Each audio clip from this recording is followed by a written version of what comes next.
రాజకీయ నాయకులు అధికారంలో ఉంటే ఒకలా ఉంటారు, లేకుంటే మరోలా మారిపోతారు. ఇది అన్ని చోట్ల జరిగేదే కూడా. ఎందుకంటే అది రాజకీయం కాబట్టి. వైసీపీ మాజీ మంత్రి కొడాలి నాని అయితే అధికారంలో ఉంటే ఏ స్థాయిలో దూకుడు కనబరిచేవారో తెలియంది కాదు. మీడియా ముందుకొస్తే చాలా ప్రత్యర్థులను ఏకవచనంతో సంబోధిస్తూ బొచ్చు, పకోడీ, ఏం పీకుతారు, చచ్చు వెదవులు అంటూ ఇలా పదా ప్రయోగం చేసేవారు.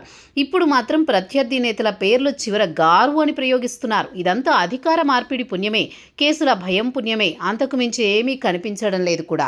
అయితే అప్పటికీ కొడాలి నానికి, ఇప్పటికీ కొడాలి నానికి ఎంతో తేడా కనిపిస్తోంది. చిరంజీవిని జన్మదిన వేడుకలకు ముఖ్య అతిథిగా హాజరై గొప్ప మాటలు చెప్పారు కొడాలి. ఆయన వ్యాఖ్యలు ఇప్పుడు సోషల్ మీడియాలో వైరల్ అవుతున్నాయి. వైసీపీ అధికారంలో ఉన్నప్పుడు మెగాస్టార్ చిరంజీవి సినీ పరిశ్రమకు సంబంధించిన సమస్యలు సీఎం జగన్ దృష్టికి తీసుకువెళ్తే ఆ సందర్భంలో సరైన గౌరవం లభించలేదు అనేది ఓ వాదన.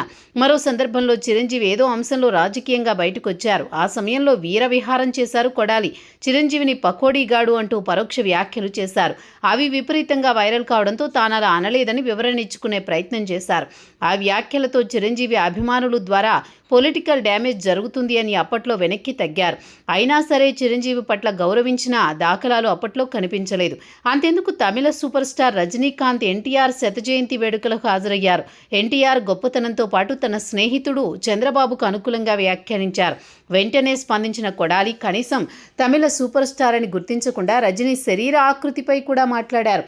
ఒక హీరోనా అంటూ చాలా అనుచితంగా వ్యాఖ్యలు చేశారు. అయితే అవసరం ఎంత పనైనా చేయిస్తుంది, అందున రాజకీయంలో ఉన్నవారు అంతలా దిగజారిపోతారు కూడా.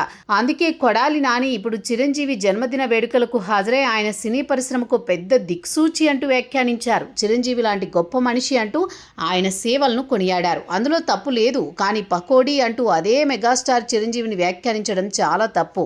అలాగే తమిళ చిత్ర పరిశ్రమతో పాటు దక్షిణాది చిత్ర పరిశ్రమలో తనకంటూ గొప్ప గుర్తింపు సాధించుకున్నారు రజనీ. ఆయనను సైతం చాలా తక్కువ చేసి మాట్లాడారు కొడాలి నాని. అటువంటి నాని తప్పు తెలుసుకుని ఇప్పుడు గొప్పగా మాట్లాడుతుండడం మాత్రం ఆహ్వానించదగ్గ పరిణామం.